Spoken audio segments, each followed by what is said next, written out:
Welcome to Team Building Cultures, the podcast designed to deliver tools and tips for improving team communication, collaboration, and fostering a culture where teams thrive. Now, here's your host, Beverly Hathorn, owner of Strategic HR Consultants.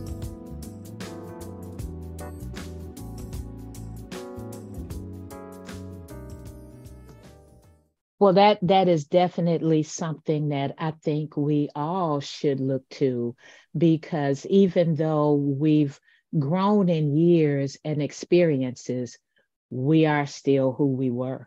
We are still who we were. I see in myself responses and reactions to certain situations, and fortunately, I can recognize my youth that's what's happening, something that happened, or how I was brought up, or how things were addressed for me. And when you say that the police, who essentially are leaders as well, when you say that they need to understand what it is that we need, that is so on point, because I do see the police officers in the community as leaders. They have opportunities to impact a lot of the youth and even the adults. They have an opportunity to make a big impact. Fortunately for me, growing up in Detroit, Michigan, where we also had a police task force similar to what you mentioned, Red Dog, and we called them the Big Four, because they were four police officers that rode in a car. And, that there were several of them on this task force.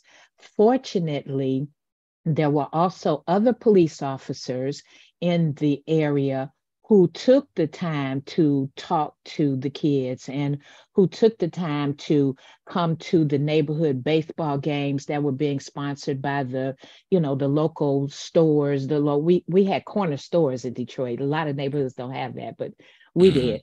But so, we had like dry cleaners and, drug stores and things in the neighborhood that sponsored ball teams, basketball teams, and baseball teams. And a lot of times the police officers were there not to police, to partake and to learn and to understand and to talk with the kids and see what they go through and what they experience. And then they were able to offer valuable input and direction and cover for us sometimes. So, I see police as, maybe we'll call them reluctant leaders. Maybe they don't want to be leaders, but they do have an opportunity to lead. And then fortunately, we have people like yourself who understand your opportunities to lead and step right up and stand in that slot, and that is just so wonderful for the youth that are coming up, because they don't have a lot of leaders. We grew up with a lot of different leadership, but there's not a lot of that going on right now. And I can tell that to teach us is important to you. And I want to touch on another thing you said, where you want to go to other countries and see what they're doing.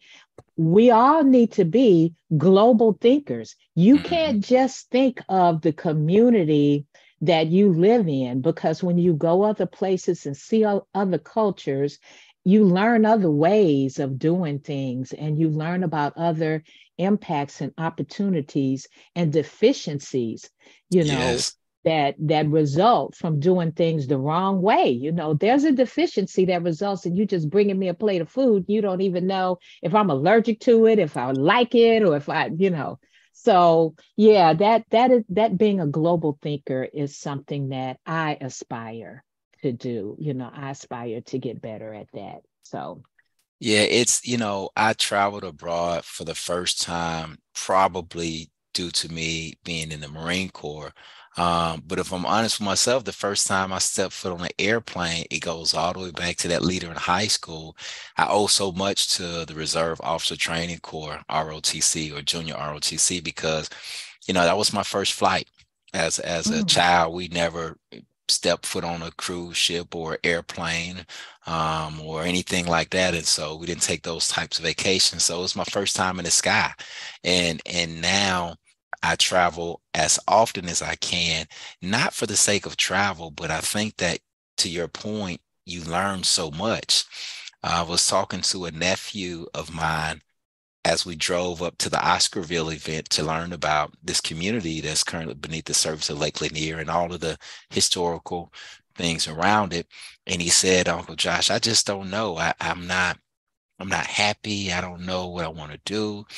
And I said, you need to travel. I said, Mm-hmm. matter of fact, pull up, pull up Nairobi, Kenya. Pull up the slums in Nairobi, Kenya. I said that was an eye-opening experience. When I went there on a missions trip with my church back in 2010, just before law school, I saw folks who still didn't have running water. And this is not specific to Nairobi, Kenya. I've been to the Mm-hmm. Philippines and so many other countries now like that, but no running water, no electricity, literally sleeping on the floor still, no public sewage, just everything out there. And so I was able to see that and some of the most beautiful parts of the country as well. That was complete opposite. But the Mm-hmm. point I was making to him is that folks in many countries live on less and earn less than $1 a day.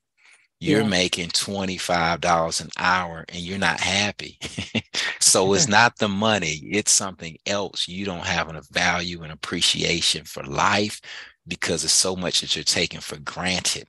And I think that Mm-hmm. when you travel abroad, for most people at least, you stop taking some stuff for granted and it humbles you to the level where you're like, you know what, I can do more with what I have. I should be doing more. I should be more appreciative. And so traveling, not only from an educational standpoint and doing comparative analysis, but from a personal development standpoint, I find it fascinating. And for me, I wouldn't say necessary, but it's close to necessary. I enjoy it a lot right now. Yes, I do think travel is important because we do in the States, we take a lot for granted. My husband and I were recently in the Dominican Republic, and a hurricane struck while we Mm, were over there, and I was really fearful. We were in a resort that was really very solidly built, but I was really fearful and uncomfortable. But what I didn't think about until the next day is how many people would lose everything. And while that does happen in the States, the recovery efforts are different in other countries. In the States, we all band together and you've got the Red Cross and it's still very, very devastating to a lot of people, even here, like in Kentucky recently, it's still extremely devastating. It's just that the recovery efforts are different and the opportunities to come back to your life are different here in the States than they are in other places. And it sounds like your nephew is fortunate to have you there to give him some direction, but he's struggling to find purpose. hmm And so, once he has found that purpose, maybe it'll be, a little easier for him to move forward. But Yeah, yes. yeah, for sure. It's a journey. It's a journey. I thought I found my purpose. I've had no less than 20 official jobs and job titles. I won't go through them, but I've been everything from a deputy sheriff, personal trainer, forklift driver, structures, clothing salesman, Foot Locker, marshals, contractor for the DOD, professor. Mhm. I've had a lot of jobs, and in each one of them, I thought to myself, this could be it. Working as an attorney, but when I volunteered, and I think that means something when folks say, what would you do for free? I said, well, I would do this for Mhm. free. I would research and write and Mhm. and teach others and want to learn. I could do that for free. And Mhm. so that's what I'm doing. That's what I do as a professor. I research and I teach what I learn. I'm like, yeah, I do this for free. And so now I do a lot, but the hardest thing I do every day is probably return a phone call or send an email because most other stuff I care about. So it's like, Yes. it's not even that it's not hard. it's usually not hard, but I feel obligated. You know, Yeah. I feel like I have to do it. It's not like I feel like I have a choice about it. Like I have to do this. And so I'm going to do it. And it's just what it is. It's like I have to do it, Mm-hmm, you know? mm-hmm. You found your purpose. That's wonderful. Some of us are still struggling with that. So, I kind of, my company, Strategic HR Consultants, I help call center and contact centers maximize team performance to deliver unparalleled customer service. That's my Mm-hmm. objective. And that is something helping people perform at their professional best so Yes. that they're more engaged, and the leaders build a culture where you can grow, a growth culture and a culture of psychological safety where you feel comfortable to talk about things that are on your mind or suggest improvement to processes. That is something that I really would do for free. I Mm-hmm. don't, but that's something that I really would do for free because that's my passion. And leading people is really interesting. I got my first leadership position when I was 8 years old. Oh, When wow. I when I was 8 years old, see, once again, your childhood has such a huge impact on who you actually become. But when I was 8 years old, I was selected to be a member of the coveted service squad at my school. And Mm. the service squad was an elite group of girls who did really well in school, and they were allowed to be a member of this team who actually supported teachers before and after school. So before school, you had to get there early so that you could help the teacher, pass out any materials or anything like that, and maybe grade any papers. And then after school, you would do something similar, clean the blackboards and that type of thing. But the idea was for you to soak up the teacher's environment. Mm. And I had wanted to be a service girl ever since I first saw them when I was in the first grade. I saw this group of girls walking with these badges on their arms, and I was like, oh my God, you know, that's what I want to do. And one day I was selected. Not only was I selected, but I was selected to be the captain of the service squad, not Mm. lieutenant. They had lieutenants. I was selected to be the captain, which meant I was over all the girls of the service squad. And I had done things like I'd been in all the school plays. I was actually the school announcer. So I made the announcements over the PA system, is what they called it then. So I was hall monitor. I did a lot in school because my grades were really good. So I got those opportunities. But when I got to be a service squad captain, I Mm-hmm. was just totally, That was it. that was it. I was like, this is what I want to do. I want to lead people, because what I had to do was to make sure that everybody was on their post on time. Everybody was doing what they were supposed to be doing. And if anybody had any questions or needed any help with any of their duties or responsibilities, I was there to help them with that. And that started me on a path of leadership right there. And I do it every chance I get. I try to lead people to their professional best. Well, I love it. And it sounds like we've got a shared vision with respect to the goal set for our security company and the goal of your company. So there may be some synergy there where we could work together, Hmm. because that's it. I always give this trash can example. I tell folks, and that anytime I have an opportunity to, I say, listen, it's like taking out the trash. If I ask you to take out the trash and you take it out, you have failed. You have Hmm. absolutely failed. How do you make a D? You make a D if you replace the trash bag after you take it out. How do you make the C? You make the C if you wash the trash can out and replace the trash bag. Well, that's a C. How do you make a B?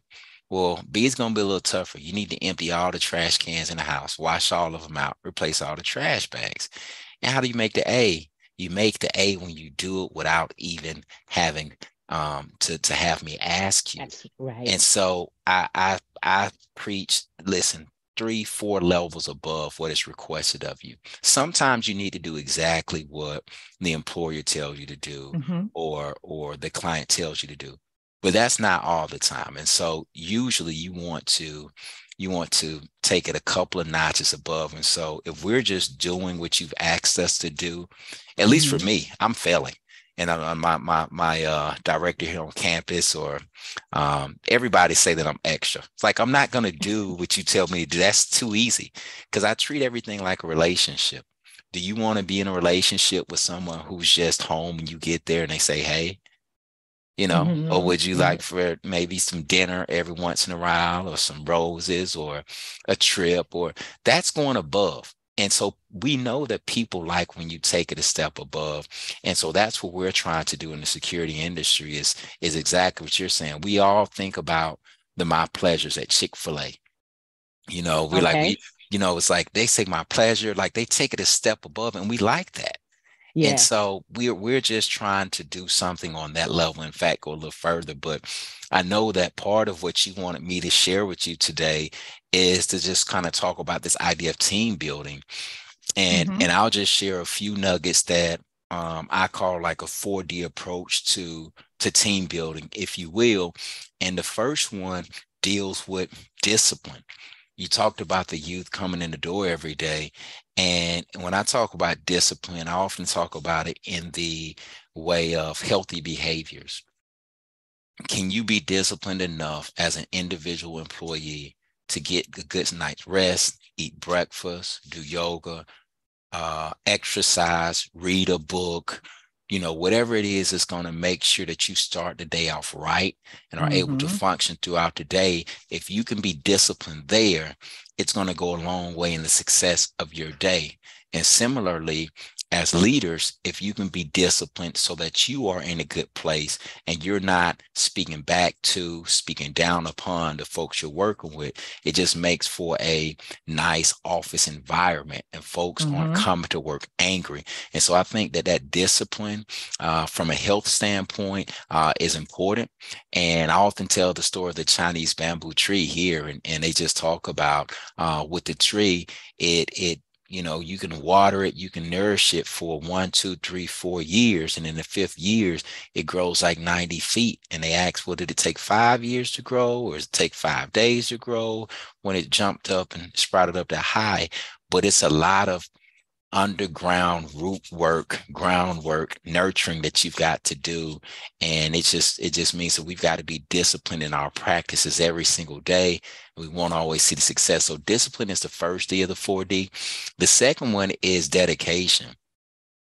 And I often add on to it public display of dedication. And I use the example of the hokey pokey. And I don't know if you ever done the hokey pokey, but with the hokey You don't pokey, know about the hokey pokey. listen, with the hokey pokey, you cannot fake it.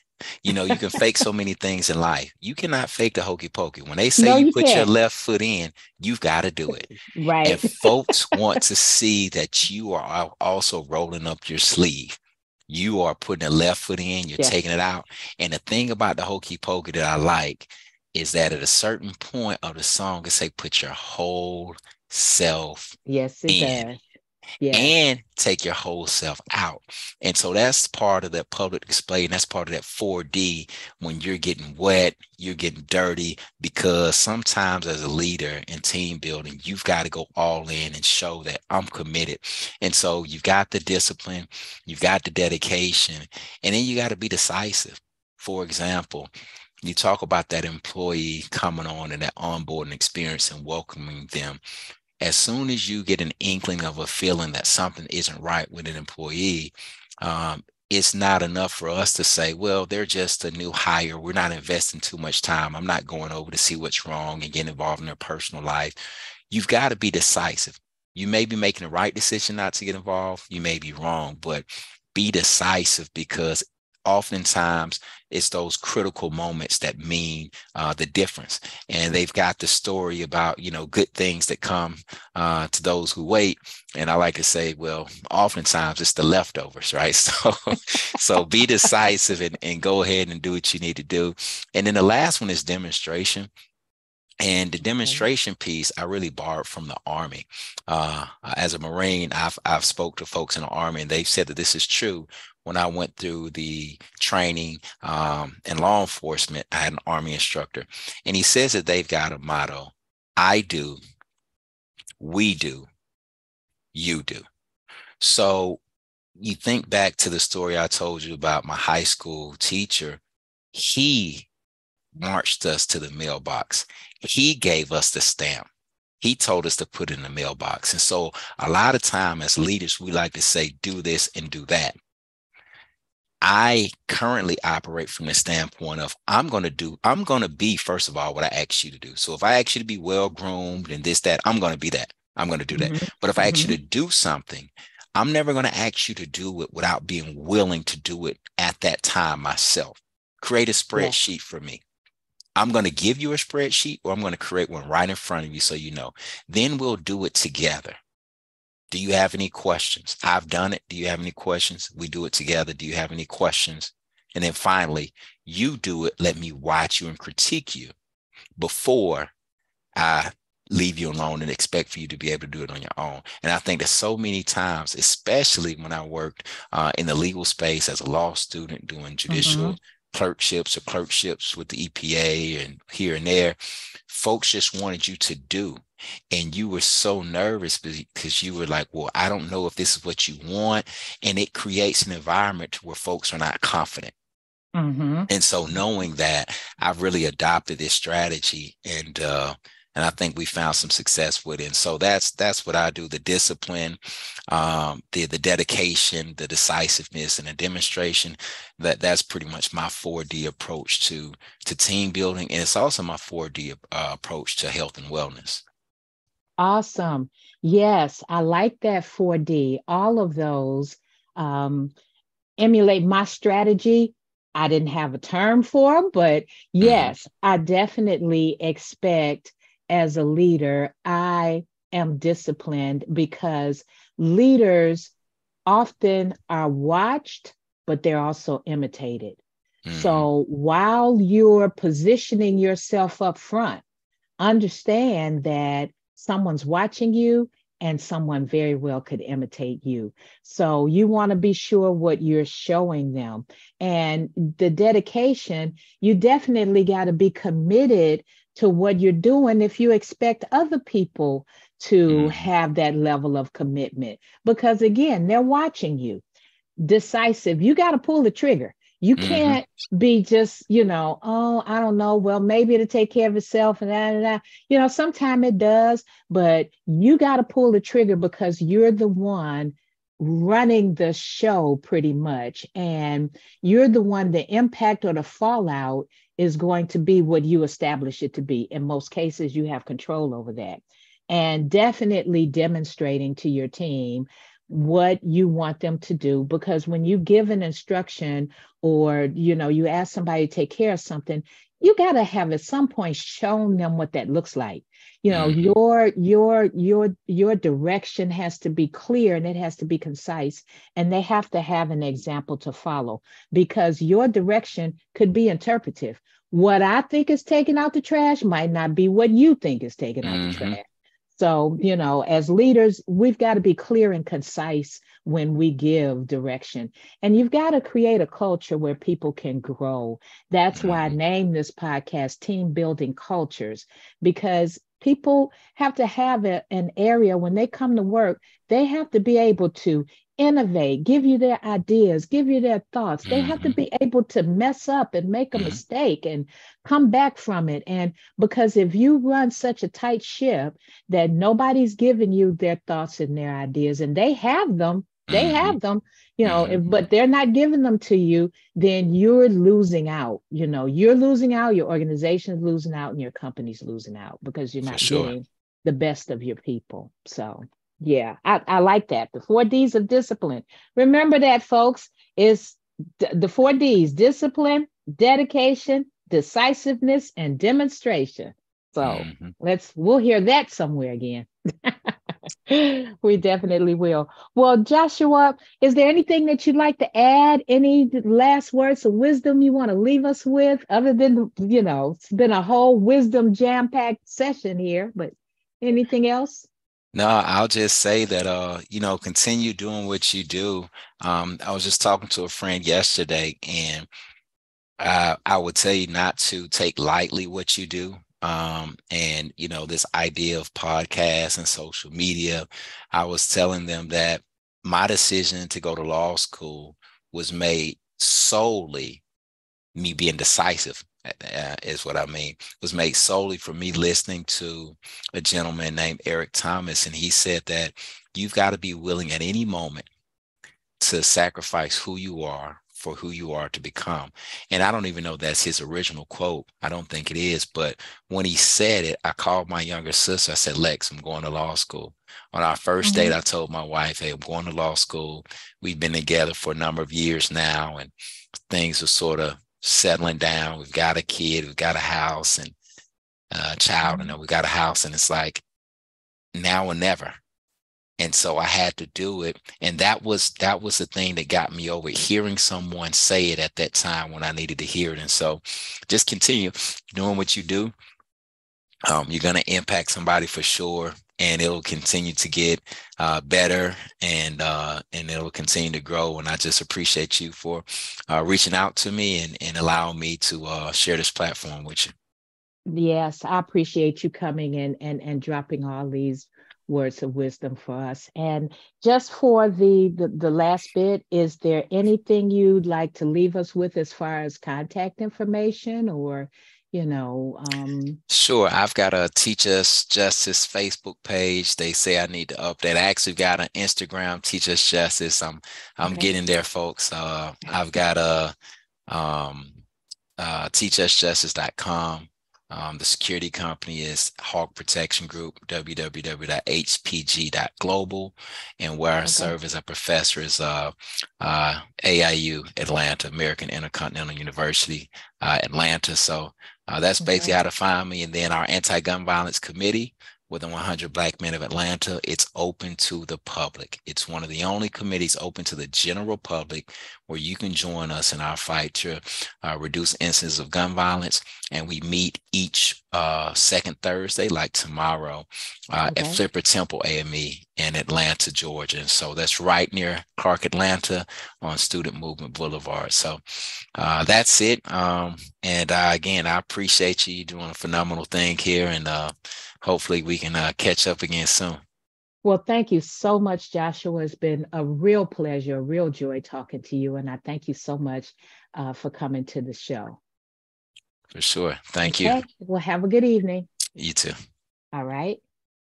Thank you for tuning in to another episode of Team Building Cultures. We hope we have delivered helpful and enlightening information to help you create your dream team. Join us next time